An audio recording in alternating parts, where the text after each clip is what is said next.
Oh, FPL Seer, please tell me of the players who will score highly in Game Week 34 plus. Ah, you seek to rise to the top, young one. Yes, 11 green arrows, I must have more. Then heed my words. Antonio will score 4. Sterling shall get 3. A brace for Troy Deeney, as well as Solanke. Yeah, good one, Seer. Look, if you didn't want to tell me who's going to get a good score, then why I wouldn't have bothered abseiling down here. So I'm just going to captain Salah or KDB, he'll be fine.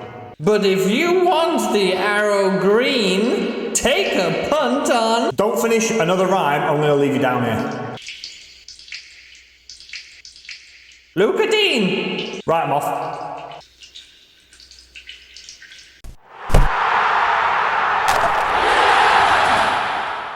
Hi everyone, welcome back to another team selection video looking at Game Week 36 plus. Now, when we have more time, I will do more videos like transfer news, top 3 picks, things like that. But with work being full time and with the turnaround so quickly, I'm not able to do anymore. But that will come hopefully when things settle down a little bit. So it has been another incredible week, guys. And I'm just still in absolute shock. Now, of course, we've still got the Manchester United game to go. But if anything could have gone right for me this game week, it did. We are looking right now at a rank of 175,000. And just remember, if you've been with me this season, I still massively appreciate people watching the videos, leaving likes and comments and subscribing and joining me for the live streams, which I do Friday when there's a deadline at 1 p.m. UK time, or 12 p.m. UK time. And I massively appreciate it because 10 weeks ago, I was in wilderness. I was 1.9 million in the world. I was having the worst season by far that I've ever had in the 10 years I played this game. And I say this before, like, this is the season where I've been thinking, I'm going to look at the stats. I'm going to, really focus on what I want to do and really improve. And it went horribly wrong. And we've gone from 1.9 million now to 175,000. And we've still got 3 players left to play.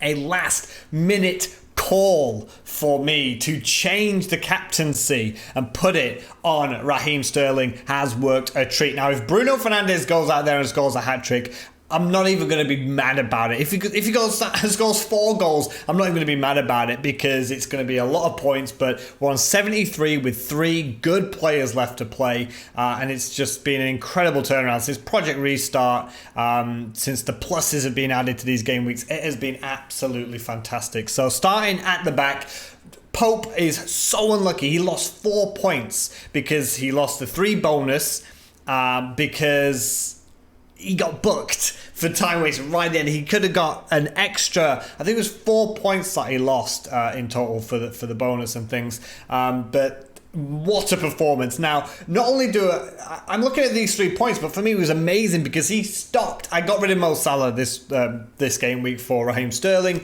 and it was Pope against Mane and Salah, basically protecting my rank. So he's only got 3 points on the board, but what he's actually done for my rank and my other points around the team has been absolutely incredible. What a man. The Pope Appreciation Society is still going strong. At the back, we got 2 clean sheets and a lovely headed goal from Robertson there, who had a little bit of a few choice words to say to the referee at the end of his game. But you can see here 9 points on the board and a nice goal as well. And Doherty, I was just having horrible flashbacks to the Sheffield United game where they conceded with about 30 seconds left to go. But fortunately, they held on. Everton looking absolutely toothless and useless. Trent came on for a point, and I actually quite like that because I've got Lascelles on my bench with a 0. So that's 1 point better off than a 0. Going into my midfield, Foden coming off the bench. I do feel like he's going to be a starter for the game against Bournemouth. I'd be surprised if he isn't. Kevin De Bruyne, now, people are bigging up, I guess, Gabriel Jesus, and I understand that, but man, is Gabriel Jesus cost Kevin De Bruyne a lot of points and assists. If that was Sergio Aguero on the end of some of these chances, I think Kevin De Bruyne would have probably about 40 extra points. But as it is, it's 3 points on the board. And again, in terms of someone who's not captaining Kevin De Bruyne, it was actually a really good thing because there are so many inactive teams that just have auto captaincies now on Mo Salah and Kevin De Bruyne that every game week, basically those 2 players are going to be the top 3 most captain players. So having him not sort of bang every week is probably a good thing. And then there you go, Raheem Sterling. What a wonderful way to get his hat trick by lying on the floor and heading the ball between the legs of Matt Ryan. It was an extraordinary way to get a hat trick. In fact, Pep Guardiola tried to steal the match ball off him after the game, saying, until he explained how that goal went in or whatever, then that was fantastic. And the holding of Raul Jimenez, the Mexican marksman, paid off dividends. So I had calculated, I said, I'm not going to take the hit for Jamie Vardy because it's -4, so that means Jamie Vardy will have to, at least sort of get 1 or 2 goals more than Jimenez. But Jimenez not only scored a goal, I don't care if it's a penalty, I said this on the stream, I don't care if it's a free kick, I don't care if they score straight from a corner, I don't care if it comes off their toenail and goes in, I don't care if they kick it in the air and the wind takes it and it goes in. A point is a point. He's on penalties. That's why some of the players we put into our teams, because they're so efficient and they take set pieces and penalties. But the fact that he somehow stole 2 bonus points blows my mind. But I'm not going to complain about that one. Raul Jimenez, 8 points. So the holding of him. And in fact, in my transfer news, my original plan was Danny Ings in for Raul Jimenez. That has slightly changed. And then, of course, Greenwood is yet to play. Dominic Calvert-Lewin on the bench, 2 points. Nothing. Lascelles, 0. Holgate, 0 as well. So no points left on the bench, which is fantastic. So going into what the team looks like this week, transfer news, then you can see Jimenez is still in the side, but if we go down, he is on the bench. Now, it is difficult. I was going to hold on to Calvert-Lewin and just maybe play him against Villa the last game of the season, but there's nothing, not even the fixtures of Everton right now make me want to play them. There's nothing that is pulling me towards Everton whatsoever, and I just feel as though Jimenez has got a lot more to give for the rest of the season than Dominic Calvert-Lewin. If we hear anything about the likes of Foden not playing, or Sterling not playing, or De Bruyne, or whoever not playing, then I'm able to bring on Raul Jimenez. And I think having a first sub as Raul Jimenez is a damn sight better than having Dominic Calvert-Lewin. And I've still got $1 million in the bank. So for me, I didn't have to do it for money. There's no point in me saying, okay, Dominic Calvert-Lewin is on my bench and I have 3 or 4 million in the bank, which I don't want to spend anywhere else.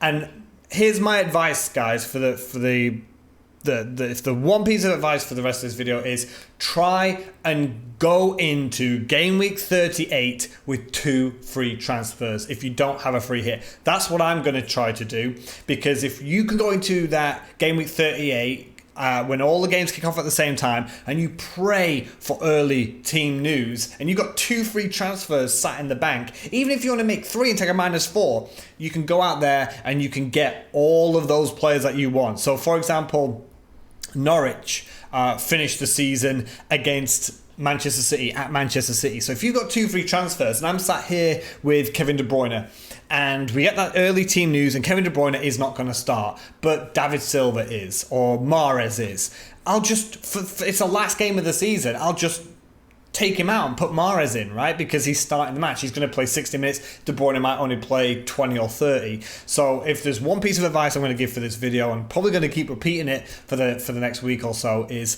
try to go into the final game week, if you don't have any chips or anything left, with 2 free transfers. Because if you get that early team news, you can sort of take advantage of that going into the final day of the season.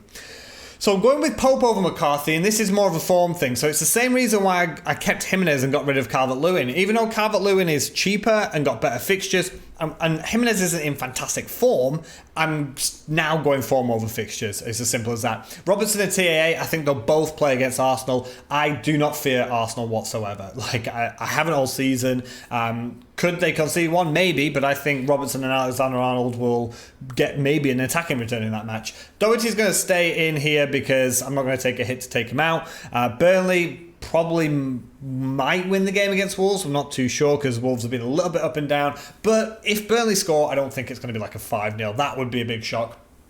Bruno is going to take the captaincy this week, and I don't think it's going to change unless we hear something more positive from Manchester City. So it's pretty much the same, but Danny Ings comes into the starting lineup for Jimenez, and Dominic Calvert-Lewin leaves the team completely with no regrets there. He did a good job. We had him for a while, and we took the money while we had it, but still got $1 million in the bank. Still feeling really positive about this team. So Fernandes will take the captaincy. Crystal Palace have actually conceded quite a few goals since the restart. They're not looking as defensively solid as they did before. But, of course, Man City at home to Bournemouth. Could I switch again to Raheem Sterling or De Bruyne or Foden? Possibly, yes. Of course, this is not locked in because we're still going to wait for team news for tomorrow. But without hearing anything, I'm still going to be happy with Bruno Fernandes. I think even if you don't captain him, just stick your vice captaincy on Fernandes. Right now, mine is on Danny Ings. He's new into the side. It's a little bit of a derby game, Southampton against Brighton, but you know, he's been in fantastic form all season. We know he's deadly, and we know that he's a bonus points magnet. So that's going to be it for this video. I hope you enjoyed it. If you did, maybe leave a like and subscribe. You can subscribe just over there. And if you want to check out last week's stream, just click on the video above me. Remember, I do stream on YouTube at about 12 p.m. UK time in the afternoon on Friday. So hopefully I'll see you there. And as always, have a good one.